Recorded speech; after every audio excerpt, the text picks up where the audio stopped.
Հասարակություն, պետություն, դպրոց։ Ինչպես են սրանք իրար հետ կապված, ինչպես են ազդում մեկը մյուսի վրա, եւ ինչ նշանակություն ունեն երկրի զարգացման եւ նրա քաղաքացիների կյանքի բարելավման համար։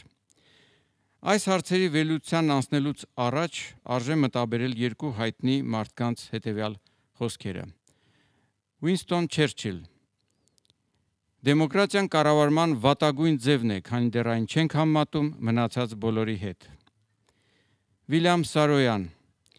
Այս աշխարհում ինչ-որ բան ինչ-որ տեղ սխալ է։ Ինչ ասել է դեմոկրատիա եւ ինչ ասել է ժողովրդավարություն։ Յուրաքանչյուր ժողովուրդ ստեղծում է իր պետությունը, որ դրանով առավելագույն չափով միավորի իր ուժերը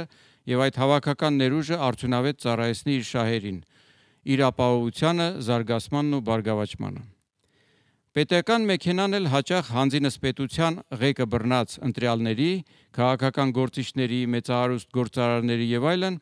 ձգտում է իշխանավորների շահերին ծառայեցնել ժողովրդին առանց որևէ վերահսկողության եւ հակազդեցության։ Առաջանում է այն խզումը հասարակության եւ պետության միջև, որն այս կամ այն չափով առկա է բոլոր երկրներում։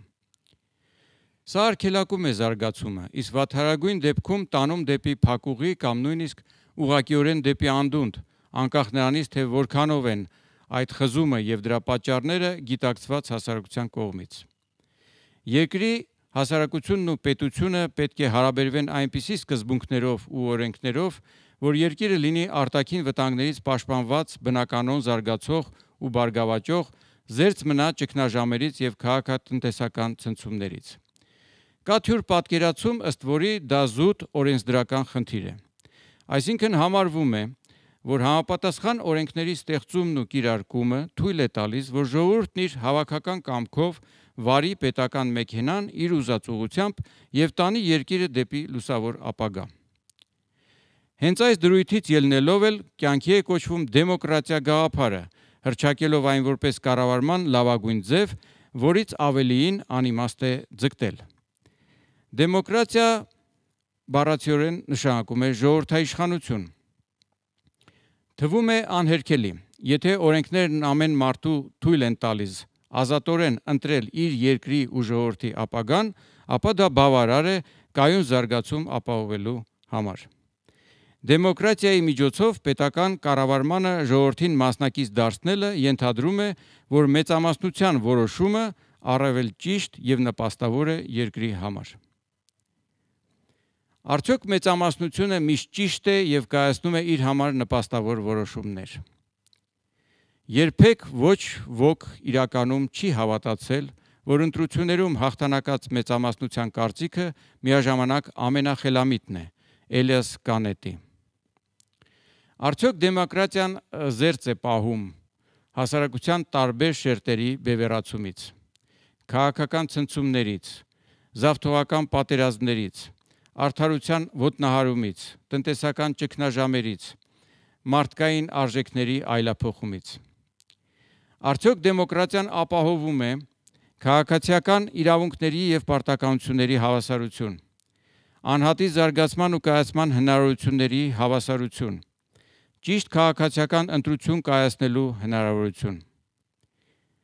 Ըստ էության դեմոկրատիան համաձայնագիր է երկրի ռեսուրսների մի քանի հիմնական սեփականատերերի միջև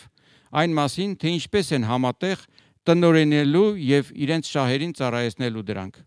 այդ թվում մարդկային ռեսուրսները, ինչպես են իշահ իրենց կայուն կերպով ղեկավարելու եւ կարգավորելու հասարակական կյանքը։ Այդպիսի համաձայնագիրը զերծ է պահում երկիրը քաղաքացիական պատերազմից, բայց ոչ մնացած արատներից։ Հենց որ համաձայնագիրը խախտվում է եւ դադարում գործել, ծագում է քաղաքացիական պատերազմ։ Արդյոք սա է մարդկության երազած կացութաձևը։ Արդյոք հնարավոր չէ այնպիսի կացութաձև, որն ապահովում է բոլոր հասարակական շերտերի եւ ընդհանրապես երկրի կայուն ներդաշնակ զարգացում, որում մարդիկ գնահատվում են արդարացիորեն ըստ իրենց արժանինքների եւ ընդհանուր զարգացման մեջ ունեցած ներդրումի։ Ինչն է սխալ կամ վատ դեմոկրատիայում։ Դեմոկրատիան իր սկզբունքներով թվում է ճիշտ եւ արդարացի, բայց չգիտես ինչու դրա կիրարկման արդյունքը միշտ էլ լինում է հուսախաբող։ Այնպիսի տպավորություն է, որ դեմոկրատիան ավելին ապահովել չի կարող։ Իրականում մենք փորձում ենք կառուցել ժողովրդավարություն, բայց միշտ ստացվում է դեմոկրատիա։ Պատկերավոր ասած, փորձում ենք ինքնաթիռ սարքել ու թռչել, բայց չենք էլ պատկերացնում, թե ինչպիսին պետք է լինի այն, եւ ամեն անգամ դրա փոխարեն ավտոմեքենա է ստացվում։ Եվ քանի որ չգիտենք, թե ինչ կառուցվածք պետք է ունենա ինքնաթիռը, մեզ թվում է, թե մեր սարքածը հենց այն է, ինչ որ պետք է, բայց չգիտես ինչու չի թռչում։ Նույն ձևով ժամանակին մարդիկ կարծում էին, թե ամեն ինչ գիտեն ջրի մասին։ Կասկած անգամ չկար, որ գիտելիքները առօրյայից այդքան ծանոթ, կենսականորեն այդքան անհրաժեշտ ու հաճախ կիրառվող նյութի մասին թերի են։ Այդուհանդերձ ոչ մի կերպ չէր հաջողվում տալ ջրի այնպիսի սահմանում, որը թույլ կտա միարժեքորեն տարբերել այն այլ նյութերից։ Ջրի հատկություններից ոչ մեկը, ջուրը թաց է, խոնավ է, թափանցիկ է, անհոտ է, շատ ջերմություն է կլանում, եռում է, սառչում է, կենսական է, կենարար է եւ այլն, ոչ էլ դրանց որևէ համախումբ չէր ծառայում որպես միարժեք չափանիշ։ Գիտելիքների եղած պաշարը թույլ չէր տալիս տեսականորեն կանխատեսել ջրի որևէ հատկություն, որը փորձով դեռ հայտնաբերված չէր։ Իրավիճակը փոխվեց միայն, երբ պարզվեց ջրի մոլեկուլի կառուցվածքը։ Այդպես էլ դեմոկրատիայի եւ ժողովրդավարության տարբերությունը չեն կարող ըմբռնել, քանի դեռ չգիտենք դրանց կառուցվածքը։ Ինչով է դեմոկրատիան քայլ դեպի ժողովրդավարություն եւ ինչով է այն պակաս ժողովրդավարությունից։ Որոնք են այն թևերը, որ ավելացնելով դեմոկրատիայի մեքենային վերջապես կարող են գետնից պոկվել ու թռչել։ Սա է գլխավոր խնդիրը։ Հարկավոր է բացահայտել դեմոկրատիայի եւ ժողովրդավարության, ճակերտավոր ասած, մոլեկուլային կառուցվածքը։ Ավելին, հարկավոր է այդ գիտելիքը հասցնել լայն զանգվածներին, որի դեպքում դա կարող է ունենալ դարակազմիկ շրջադարձային նշանակություն մարդկության առաջընթացի համար։ Ժողովրդավարությունը պետք է թույլ տա ժողովրդին վարել պետական մեքենան իր շահ, իր կայուն ներդաշնակ զարգացման։ Դրա համար ժողովուրդը ոչ միայն պետք է ունենա այդ մեքենան, այս ու այն կողմ շրջվող ղեկի հետ միասին, այլև պետք է իմանա, թե որ կողմ եւ ինչ չափով շրջել այդ ղեկը, այսինքն որ ուղղությամբ գնալ ավելի բարեկեցիկ կյանքի հասնելու համար։ Այստեղ է, որ կարևորագույն դեր է ստանում կրթությունը։ Բավարար չէ, որ մարդը հնարավորություն ունենա ազատորեն կատարելու իր քաղաքացիական ընտրությունը։ Դա նաև պետք է լինի խորապես գիտակցված եւ կշռադատված ընտրություն։ Դրա համար նա պետք է ունենա բավարար ու համակարգված բազմակողմանի գիտելիքներ, կյանքի եւ շրջապատող աշխարհի բոլոր կողմերի, ինչպես նաև դրանց փոխադարձ կապերի վերաբերյալ։ Նա պետք է լինի բազմակողմաներեն զարգացած մարդ։ Հակառակ դեպքում, սահմանափակված լինելով նեղ մտահորիզոնով, նա չի կարող տեսնել իրերի փաստացի կապերը եւ դրանց ազդեցությունը իրեն հետաքրող ոլորտների վրա եւ չի կարող հասկանալ, թե որ ընտրությունը կհանգեցնի այդ ոլորտների ցանկալի բարեփոխմանը։ Ասել է, թե հարկավոր է ոչ միայն ունենալ ժողովրդավարական օրենսդրական համակարգ, որը թույլ է տալիս ժողովրդին անկաշկանդ շրջել պետության ղեկը ուզած ուղղությամբ, այլև քաջ գիտակցել, թե քաղաքատնտեսական, օրենսդրական եւ սոցիալական որ փոփոխությունները կտանեն առկա խնդիրների լուծման եւ հասարակության բարգավաճման։ Ուստի իրական ժողովրդավարության կայացման համար անհրաժեշտ է, որ մարդն ազատորեն կարողանա կատարել այնպիսի ընտրություն, որը կնպաստի ընդհանուր զարգացմանը։ Այսպիսով ժողովրդավարության մեջ ուրվագծվում են երկու հիմնական պարտադիր բաղադրիչներ՝ ժողովրդավարական օրենսդրական համակարգ եւ երկրորդ հասարակության բազմակողմանի կրթություն։ Ընդ որում, նախ պետք է ունենալ ճիշտ ընտրություն կատարելու համար բավարար գիտակցություն, կրթական մակարդակ, հետո նոր հնարավորություն։ Ժողովրդավարության շենքի հիմքը բազմակողմանի կրթությունն է, իսկ այդ հիմքի վրա կանգնած հասարակությանը պաշտպանող պատերը, սյուներն ու տանիքը ժողովրդավարական օրենքներն են։ Ահա եւ տարբերությունը դեմոկրատիայի եւ ժողովրդավարության միջև։ Դեմոկրատիան ունի միայն առաջին բաղադրիչը, իսկ ժողովրդավարությունը ներառում է նաեւ երկրորդը։ Փաստորեն, բացահայտված նորույթն այստեղ իրականում ժողովրդավարության մոլեկուլային կառուցվածքն է։ հանձինս նրա լրացուցիչ բաղկացուցիչ մասի երկրորդ բաղադրիչի, որը ժամանակակից դեմոկրատիան չունի եւ չի էլ ուզում ունենալ։ Մինչդեռ առանց հիմքի ժողովրդավարության շենքի պատերն ու տանիքը ոչինչ չարժեն հասարակության համար։ Հասարակությանը տալ ազատ ընտրելու իրավունք միաժամանակ զրկելով նրան ճիշտ ընտրություն անելու համար բավարար ու բազմակողմանի կրթությունից, նշանակում է դնել նրա բերանում դատարկ ծծակ ժողովրդավարության խապկանք ստեղծելու, պետության ղեկը յուրացնելու եւ հասարակությանը այդ յուրացնողների շահերին ծառայեցնելու համար։ Նման մոտեցում նստեյության հանգեցնում է լոկ ժողովրդավարության նմանակման, պատրանքի, դա կարելի է անվանել կեղծ կամ դեկորատիվ ժողովրդավարություն, այն ինչը հիմա այս կամ այն չափով առկա է բոլոր երկրներում եւ այն ինչին անվանում են դեմոկրատիա։ Երկրի ռեսուրսների եւ արտադրամիջոցների հիմնական սեփականատերերը բնականաբար չեն ցանկանում, որ ժողովուրդը շատ բան հասկանա, այդ թվում նաեւ այն, թե ինչպես են իրենք դեմոկրատիայի միջոցով լվանում մարդկային ուղեղները եւ ծառայեցնում ժողովրդին իրենց շահերին։ Մարդկանց լայն մտահորիզոնի բացակայության պայմաններում նրանց համար շատ ավելի հեշտ է կառավարել ժողովրդին, նրա գլխի տակ դնելով դեմոկրատիայի փափուկ բարձը եւ առանց սոցիալական ցնցումների ու ընդվզումների քշել նրան իր ուզած ուղղությամբ։ Լավ թե վատ ժողովուրդն ընկալում է այդ ուղղությունը որպես իր կողմից արդարացի ընտրություններում կատարված ընտրություն, որի համար պատասխանատու է ինքը եւ իր համար անցանկալի արդյունքի դեպքում էլ կարող է դժգոհել միայն ինքն իրենից։ Ժամանակակից աշխարհում ժողովրդավարական օրենքների կատարելագործմանը զուգընթաց դիտվում է միտում դեպի ավելի ու ավելի նեղ մասնագիտացում կրթության մեջ։ Սա հանգեցնում է մարդկանց մտահորիզոնի հետագա նեղացմանը։ Այլ կերպ ասած, ժողովրդավարության շենքի պատերն ամրացվում են, իսկ հիմքը թուլացվում, խորացվում է ժողովրդավարության խապկանքը։ Միտումը դեպի նեղ մասնագիտացում կրթության մեջ պատճառաբանվում է գիտատեխնիկական զարգացման արագ տեմպերով եւ հետեւաբար յուրացվելիք նյութի ծավալի արագ աճով։ Սակայն այդ process-ը միշտ էլ եղել է եւ բարեհաջող լուծվել է կրթական տեխնոլոգիաների արդյունավետության մեծացման միջոցով։ Աշխարհում ձևավորվել են կրթական համակարգերի երկու հիմնական տեսակներ։ Պայմանականորեն անվանենք արևմտյան եւ արևելյան, որոնք ապահովում են ժողովրդավարության երկու բաղադրիչները հետեւյալ կերպ։ Արևմտյանում ապահովում է հիմնականում ժողովրդավարական օրենքները, բայց խեղված է բազմակողմանի կրթությունը։ Արևելյանում հակառակը պակաս են ժողովրդավարական օրենքները, բայց ապահովում է բազմակողմանի կրթությունը։ Համենայն դեպս խորհրդային միության ժամանակ դա քիչ թե շատ ապահովում էր, իսկ դրանից հետո անգամ դա այդ բաղադրիչը էապես նվազեց։ Երկուսն էլ միտված են բացառելու լիարժեք ժողովրդավարությունը։ Դա արվում է անդամահատելով կամ կրթական, կամ էլ օրենսդրական բաղադրիչը։ Արդյոք կրթությունը ճիշտ է համարել որպես ժողովրդավարության բաղադրիչ։ Միթե սա հայտնագործություն է, որի մասին մինչ այժմ կռահումներ չեն եղել։ Ինչ կարծիքներ են եղել դրա հետ կապված։ Ուինստոն Չերչիլ. Դեմոկրատիան մի համակարգ է, որը երաշխավորում է, որ մեզ կղեկավարեն ոչ ավելի լավ, քան մենք դրան արժանի ենք։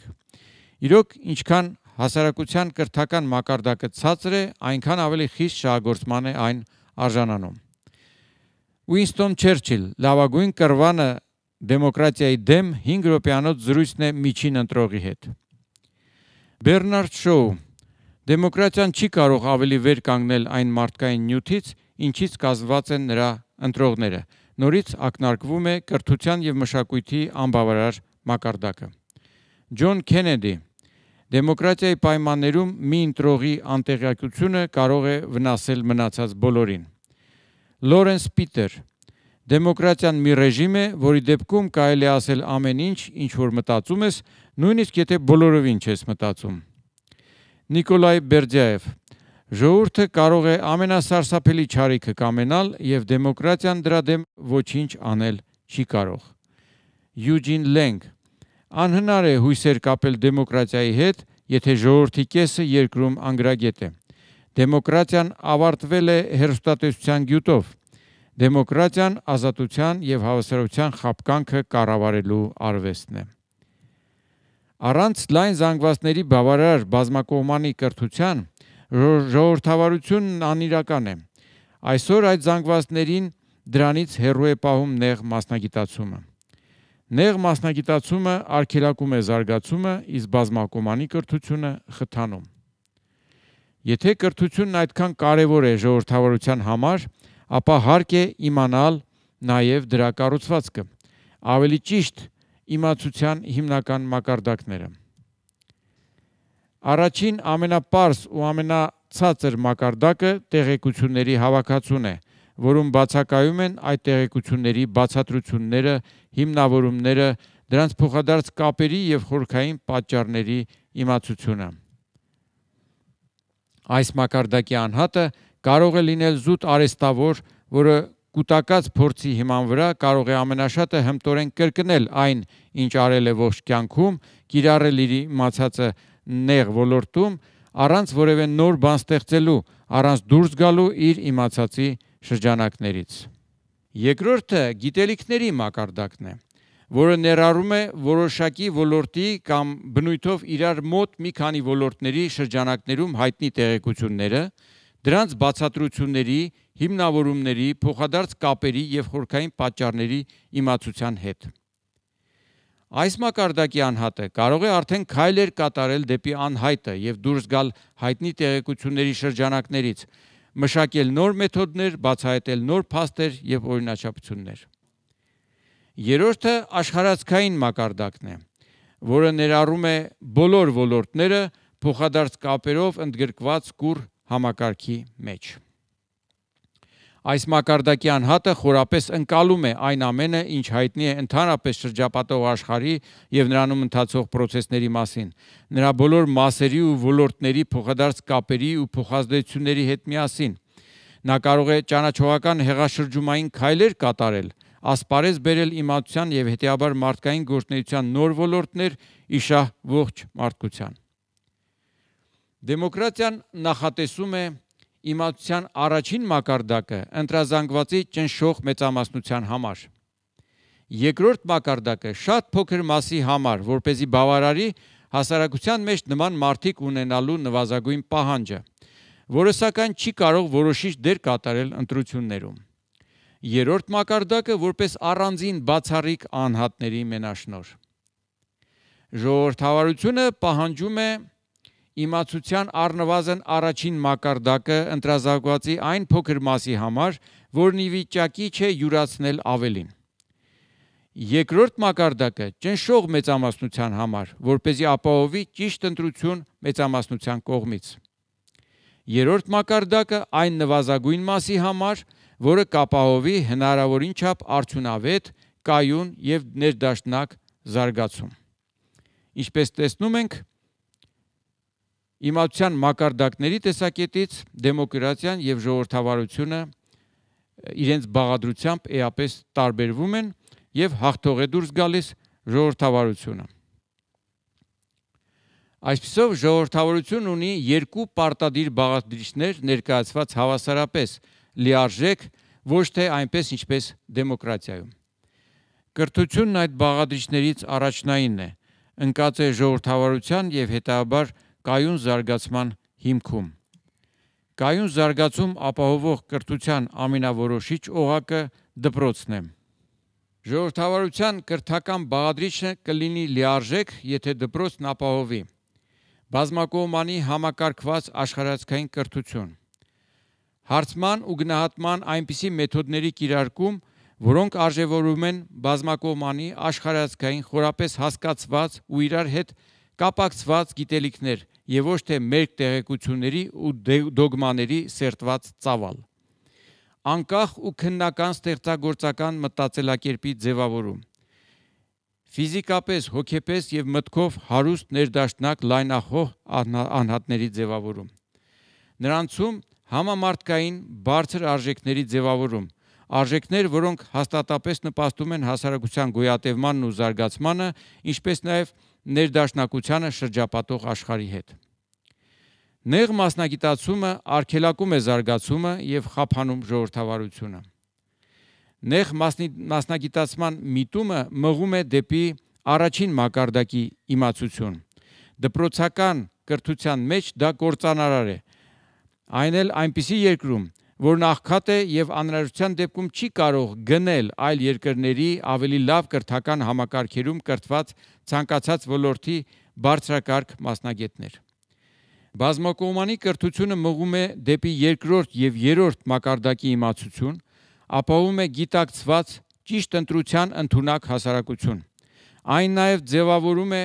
հնարավորին չափ շատ անհատներ, որոնք ընդունակ են ոչ միայն կիրառել մարդկության փորձը, այլև ստեղծել նորը, համադրել տարբեր ոլորտներում ունեցած գիտելիքները եւ հեղաշրջումային առաջընթաց քայլեր կատարել այդ ոլորտների սահմանագծի վրա։ Ուստի չի կարելի կրթությանը նայել զուտ գործնական տեսանկյունից, միայն որպես աշխատանքով ապահովված լինելու համար անհրաժեշտ մասնագիտական որակների ձեռքբերման միջոց։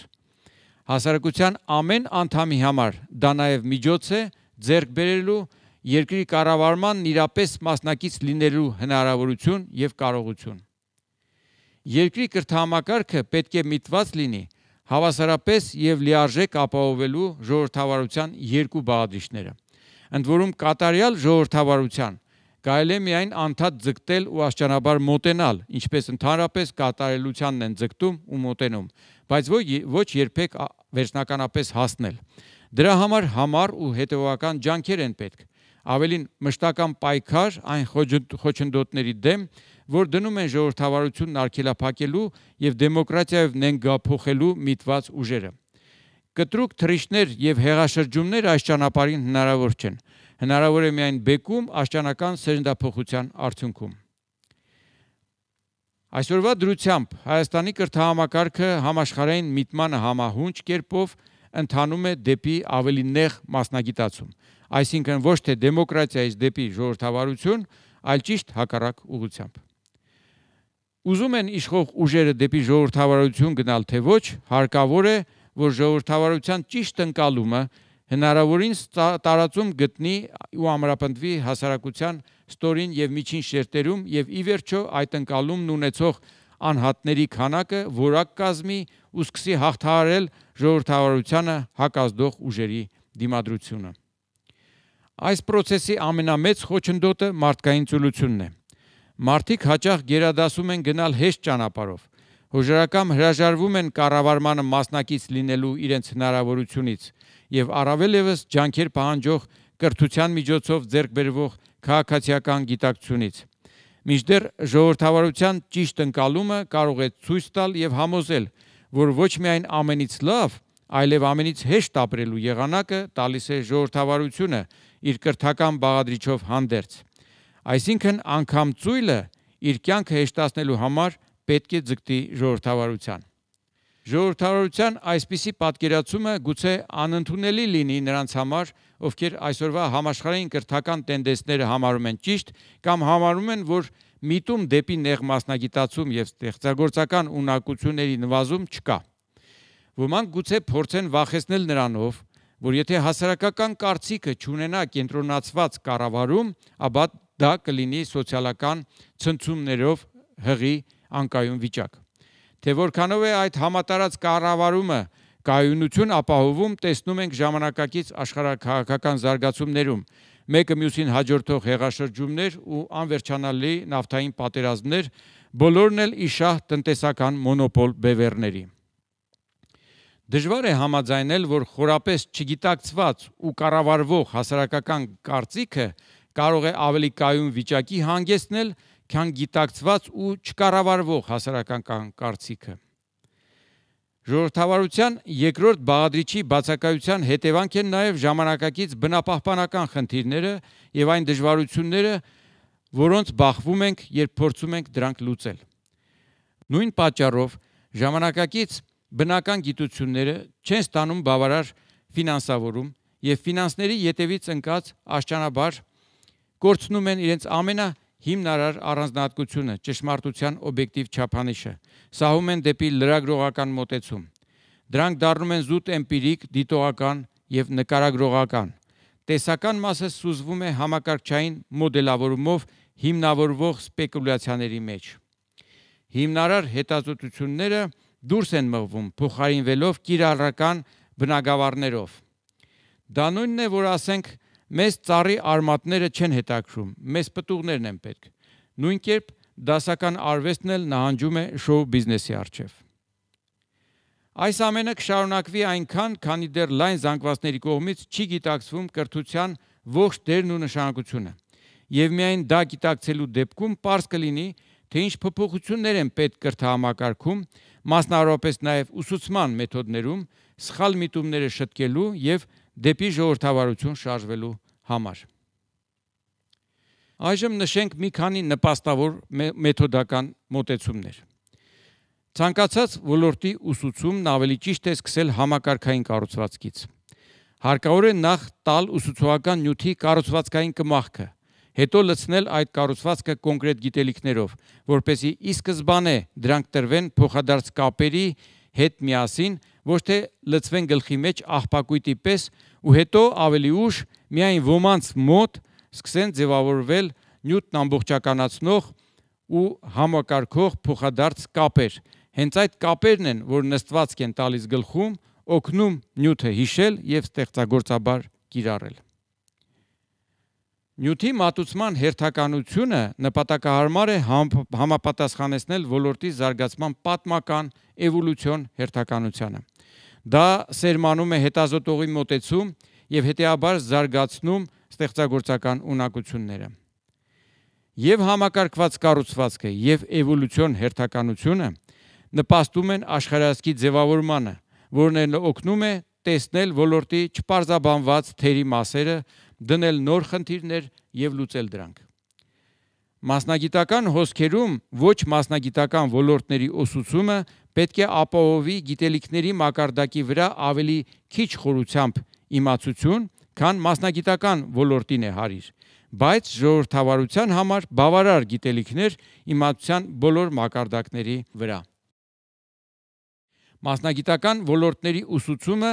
մասնագիտական հոսքերում պետք է զուգակցվի հետազոտական ստեղծագործական աշխատանքներով, այսինքն ապահովի աշխարհայացքային մակարդակ։ Հիմնարար գիտելիքները և ստեղծագործական աշխատանքները գնահատելիս պետք է զերծ մնալ գնահատման թեստային համակարգից։ Բուհերում առավել պետք է ակտիվացնել գիտահետազոտական աշխատանքները։ Ուսանողներին պետք է անպայմանորեն ներգրավել դրանց մեջ։ Այս գործի արդյունավետությունը պահանջում է գործուն կապ գիտահետազոտական կենտրոնների, արտադրող ընկերությունների և բուհերի միջև։ Ահա թե ինչն է պետք վերցնել արտասահմանյան կրթահամակարգերի պրակտիկայից։ Իսկ դա պահանջում է, որ այդ կենտրոններն ու ընկերությունները լինեն և ակտիվորեն գործեն։ Չի ստացվի ոչ մի կայուն զարգացում, եթե երկրի տնտեսվարող ուժերը գերադասեն ունենալ զուտ առևտուր անողների ու սպառողների երկիր։ Եթե անգամ փոփոխվող տնտեսական շահերը չկոտրեն նման կործանարար միտումը, ապա դա կանի ժողովրդավարությունը։ Հետևաբար գալիս ենք կարևոր եզրահանգումների, մասնավորապես հետևյալ եզրահանգմանը. անհրաժեշտ է կրթական տեխնոլոգիաների արդյունավետության մեծացում կանխելու համար նեղ մասնագիտացման վնասակար միտումը։ Այսքանից հետո թերևս պարզ է, թե որտեղ և ինչն է այս աշխարհում սխալ։